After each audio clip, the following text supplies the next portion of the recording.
Um, Imagine an artificial intelligence that, genuinely believes the year is 1930. It has never seen the internet. Wow. Yeah, it has never heard of a smartphone. It literally does not even know what Python code is. That is wild. Right. Yet when you give it a prompt, it can perfectly write working Python code. Welcome to episode 491 of AI Brief. I am Amin, and alongside my co-host Leah, we are taking a deep dive into a massive stack of industry developments today. It is a huge day for news. It really is. Our mission today is to unpack the staggering $130 billion trial that is currently tearing Elon Musk and OpenAI apart in federal court. We are also going to dissect Google's highly controversial new military contract and explore exactly how that vintage 1930s AI experiment works. Plus, we have a comprehensive rundown of other news across the industry and 8 trending tools designed to completely supercharge your daily workflow. We are looking at a striking contrast in today's developments. On one side of the spectrum, we have the intense, high-stakes drama of federal courtrooms and multi-billion-dollar defense contracts shaping the physical world. On the completely opposite end, we find the pure, quiet fascination of researchers teaching a vintage AI how to think without the noise of the modern internet. That is such a good point. Let us unpack this courtroom drama first, because Elon Musk just took the witness stand in federal court. Opening statements have officially begun in his $130 billion lawsuit against OpenAI. And the stakes are just astronomical. They could not be higher. I mean, he is demanding massive financial damages, the complete ouster of CEO Sam Altman and President Greg Brockman from the board, and a forced unwinding of OpenAI's recent conversion to a for-profit structure. Which is a massive demand. Oh, absolutely. It is helpful to think of OpenAI's current structure like bolting a Formula One engine onto a golf cart. You have a massive hyper-capitalist entity governed by a nonprofit charter, and the structural integrity is just cracking under the sheer velocity of billions of dollars. That is a great analogy. Thanks. Musk actually delivered explosive testimony right out of the gate. He stated that if the verdict says it is acceptable to, quote-unquote, loot a charity, the entire foundation of charitable giving in America will be permanently damaged. The defense is systematically countering that narrative, though, by painting this as a case of extreme seller's remorse. OpenAI's legal team is dismissing the entire premise of the lawsuit as just sour grapes. Oh, really? Sour grapes? Basically, yes. Their core argument is that Musk simply did not like the astronomical success the company achieved after his departure. So this legal action is a reaction to being left behind rather than a genuine charitable concern. That makes sense from a defense standpoint. Microsoft's legal team also weighed in with some crucial timeline details. They stated on the record that Musk raised 0 objections to OpenAI's corporate structure until after it became a direct market competitor to his own company, xAI. Wait, hold on. I need to challenge a piece of Microsoft's defense here, because they are claiming they knew absolutely nothing about Sam Altman's infamous temporary firing back in 2023. Right. That was their claim. Microsoft has invested billions of dollars into OpenAI. Are we really supposed to believe that a corporate backer of that massive scale had absolutely 0 advance notice that the CEO is being ousted by the board? I mean, how does that mechanism even work? Well, it comes down to the exact bizarre corporate structure you just described earlier.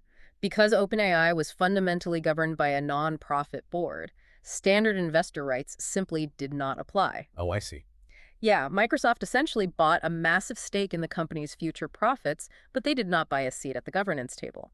So the board had 0 legal obligation to inform their biggest financial backer about an executive termination. That is just wild to think about. But that battle over corporate DNA naturally spills into the real world. I mean, once you decide who controls the lab, the immediate next question is who they are willing to sell that immense power to.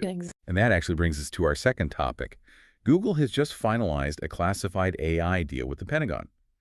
The details of the contract explicitly allow Google's AI to be used for, quote, any lawful government purpose. Which is a very broad mandate. Extremely broad. And most crucially, it leaves Google with 0 legal right to veto specific military uses down the line. Normally, cloud providers enforce strict terms of service, allowing them to cut off access if a client violates their rules. But here, Google is essentially providing the infrastructure, but blindfolding its own compliance team. This development is wading into incredibly messy territory internally for them. Just this Monday, more than 600 Google employees sent an open letter to CEO Sundar Pichai. 600 employees. Yeah, quite a significant number. The staff is actively demanding that leadership refuse to make their AI systems available for classified military workloads. What's particularly notable here is Google's internal policy history. Right. Didn't they have a big pledge about this?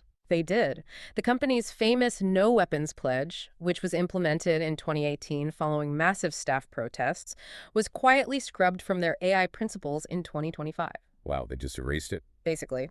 And if we look at the broader landscape, OpenAI and xAI inked similar defense deals just last month. Meanwhile, Anthropic is currently fighting in court after being blacklisted, specifically because they refused to drop their safety guardrails for defense contracts. So does the scrubbing of that 2018 pledge officially signal the end of the tech pacifism era we saw in the 2010s? It seems like all the major frontier labs are now actively competing for these massive government defense contracts, completely regardless of internal pushback from their employees. I think the idealism of the previous decade is just colliding with the reality of multi-billion-dollar government budgets. Money talks, I guess. It does. In a hyper-competitive market, the lab that refuses to participate risks losing immense funding and structural influence. That leaves the door wide open for their rivals to secure those resources. The Pentagon drama might still feel fresh regarding the rivalry between OpenAI and Anthropic, but it's certainly not discouraging Google from securing its own seat at the table. No, apparently not. Well, moving on from the enterprise dominance side of things, while the biggest labs are locking in military contracts, a rogue team of researchers is looking backward to move forward. Let's talk about Talkie. This is such a fascinating experiment. It really is. This is a 13 billion parameter vintage AI built by researchers Nick Levine, David Duveneau, and Alec Radford.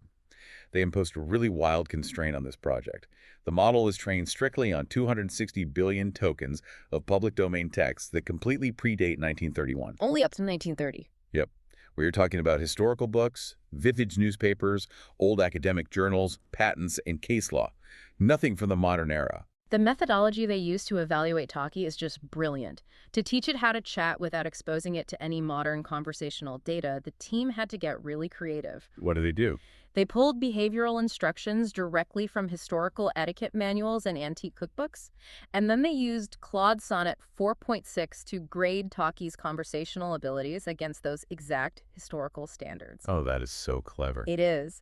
This approach provides a massive technical advantage because it completely sidesteps a major industry issue known as benchmark poisoning. Let's make sure we clarify benchmark poisoning for the listener because it is crucial to understanding why Talkie matters.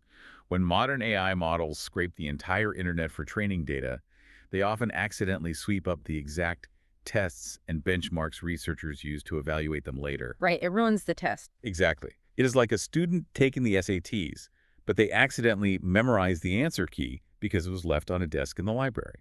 Ugh. Their high score does not mean they are smart, it just means they saw the test beforehand.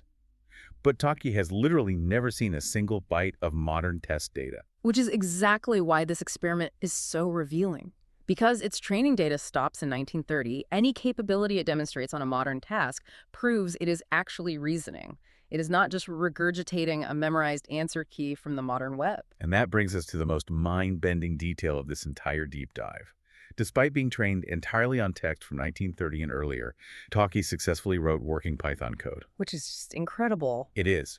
The researchers simply showed the model an example string and asked it to logically flip a plus sign to a minus sign, and it executed the task flawlessly. Let me make sure I understand the fundamental mechanism here, though. Python did not exist in 1930. No, not even close. So the syntax, the structure, the exact rules of that programming language were absolutely not in the training data. How can an artificial intelligence write code if it has literally never seen code?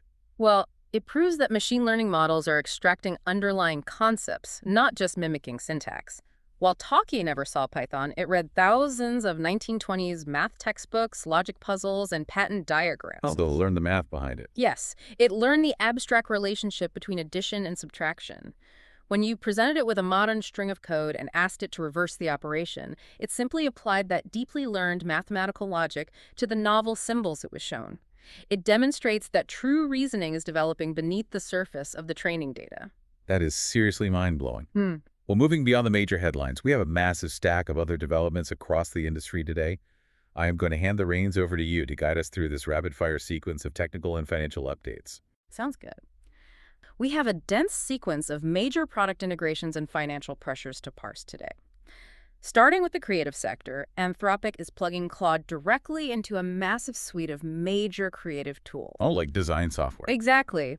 This integration includes Adobe, Blender, Ableton, Splice, and others. Claude is now positioned to write custom code to expand the functionality of your favorite tools and act as an embedded tutor right within the workflow. That is huge for creators. Definitely. Now, shifting to the financial landscape, immense pressure is building at OpenAI. The company is reportedly missing key financial growth benchmarks. CFO Sarah Fryer has expressed serious internal worries about the company's ability to honor over $600 billion in future compute commitments. Wait, $600 billion? Yes, billion with a B. How does the math on that even work? I mean, even with millions of enterprise subscriptions, how many lifetimes would it take to see a return on a $600 billion infrastructure investment? The capital requirements to reach artificial general intelligence are entirely unprecedented.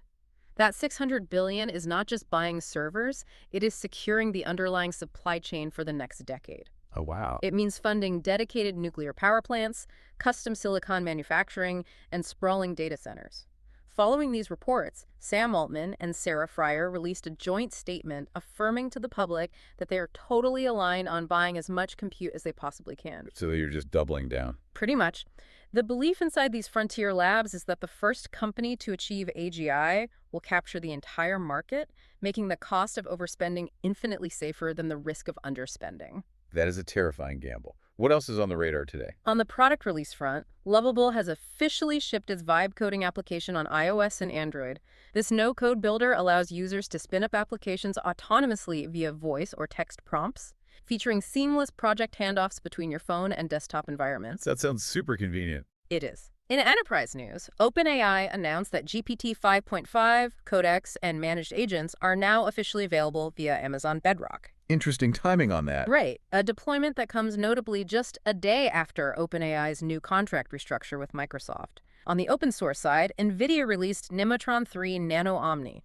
This is a highly efficient multimodal model processing vision, audio, and text simultaneously at 9 times the speed of rivals. 9 times. That is a massive leap. It really is. Also, Xiaomi open-sourced Mimo V2.5 Pro, tying Kimi K2.6 with a massive 1 million token context window for agentic tasks.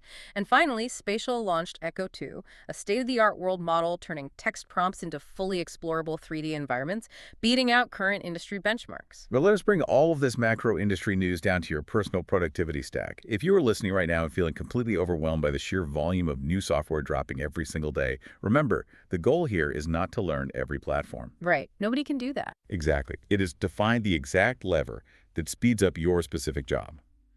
We have 8 trending tools to cover today, and we are going to look at exactly how each one functions in the real world. Tool number 1 is Cubic. This provides AI code reviews for complex code bases. Oh, that sounds helpful. It is. The practical use case here is for engineers tasked with untangling and debugging massive legacy enterprise software. Cubic acts as an automated, tireless second pair of eyes that understands the entire architecture instantly. That is going to save so many headaches. What is the second one? Tool number 2 is Lovable 2.0.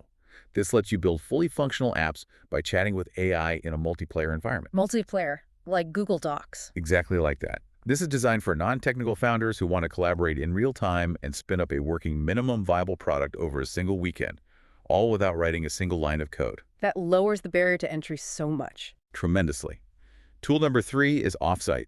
This platform allows you to build integrated teams of both human workers and AI agents.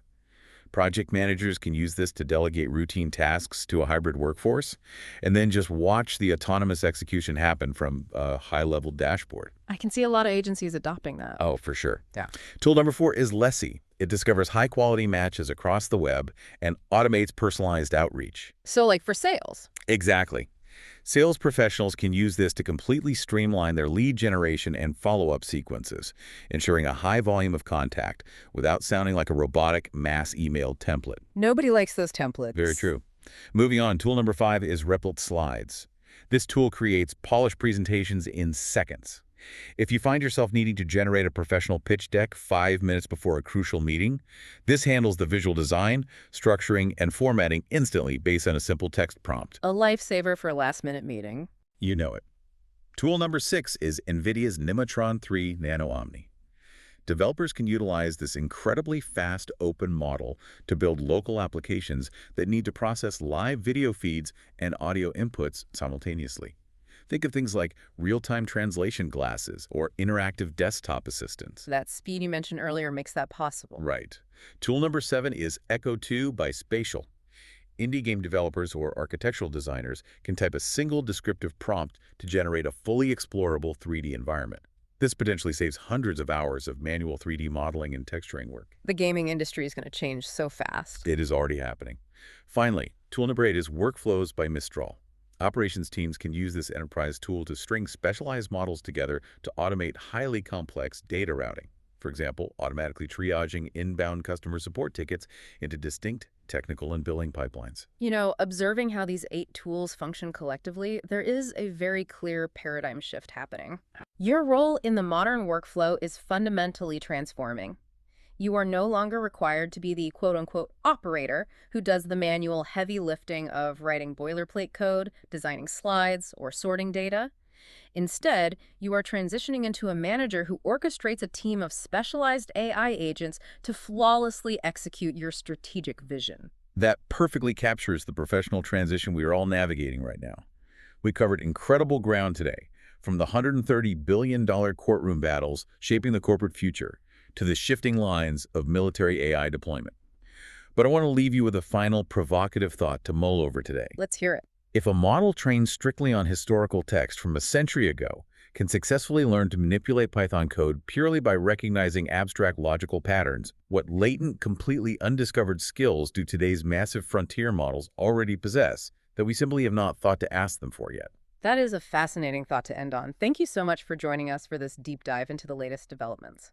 Please take a moment to follow and share the podcast with a friend or colleague who needs to stay ahead of the AI curve. See you in the next episode.